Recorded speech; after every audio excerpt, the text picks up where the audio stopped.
ജനങ്ങൾ തിരഞ്ഞെടുത്ത ജനപ്രതിനിധികളാണ്, ഭരണകൂടമാണ്.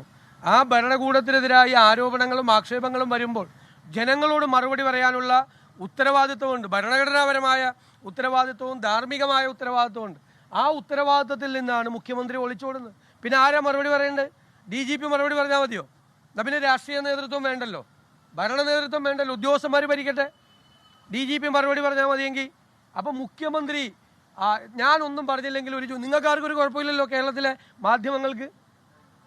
നമ്മളാരെങ്കിലും ഒരു ദിവസം വൈകി കഴിഞ്ഞാൽ വലിയ പ്രശ്നമാണ് മറുപടി പറയാൻ വേണ്ടിയിട്ട്. ഇത്രയും ദിവസമായിട്ട് മുഖ്യമന്ത്രി മറുപടി പറയാഞ്ഞിട്ട് ഏതെങ്കിലും മാധ്യമങ്ങൾ ഒരു പ്രശ്നമില്ലല്ലോ ആർക്കും.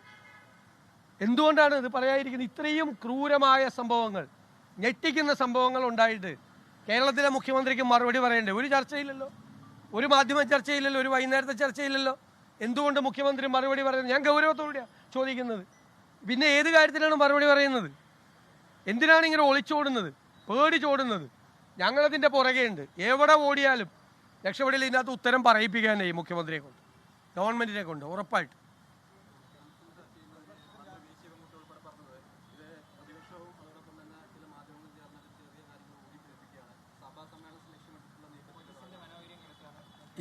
ആര് ശിവൻകുട്ടി അല്ലല്ലോ മറുപടി പറയേണ്ടത്. അദ്ദേഹം വിദ്യാഭ്യാസ വകുപ്പ് ഭരിക്കട്ടെ മര്യാദയ്ക്ക്.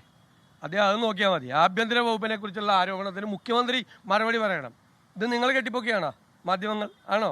ഇത് വിവരാവകാശ നിയമപ്രകാരം പോലീസ് സ്റ്റേഷനിലെ വിഷ്വൽ RTI ആക്ട് അനുസരിച്ച് വിവരാവകാശ നിയമപ്രകാരം കിട്ടിയ തെളിവാണ്. പോലീസിൻ്റെ കയ്യിലുണ്ടായിരുന്ന പോലീസ് സ്റ്റേഷനിലെ വിഷ്വലാണ്. അതാണ് ഞങ്ങളുണ്ടാക്കിയ മീഡിയയാണ്.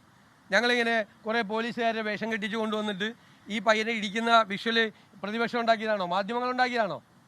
ഇത് വിവരാവകാശ, അത് ആദ്യം ഒന്ന് മനസ്സിലാക്കാൻ പറ. ഇങ്ങനെയുള്ള ആളുകളൊക്കെ മന്ത്രിയായിരുന്നുള്ള സ്ഥിതി എന്താണ്? അല്ല, അതൊന്നുമല്ല. അത് എന്തൊക്കെ സംഭവങ്ങൾ ഉണ്ടായിട്ടുണ്ട് അന്നെല്ലാം നടപടി. പ്രതിപക്ഷ നേതാവ് ഇപ്പോൾ മാധ്യമങ്ങളോട് സംസാരിക്കുകയായിരുന്നു. മുഖ്യമന്ത്രിക്ക് രൂക്ഷ വിമർശനം.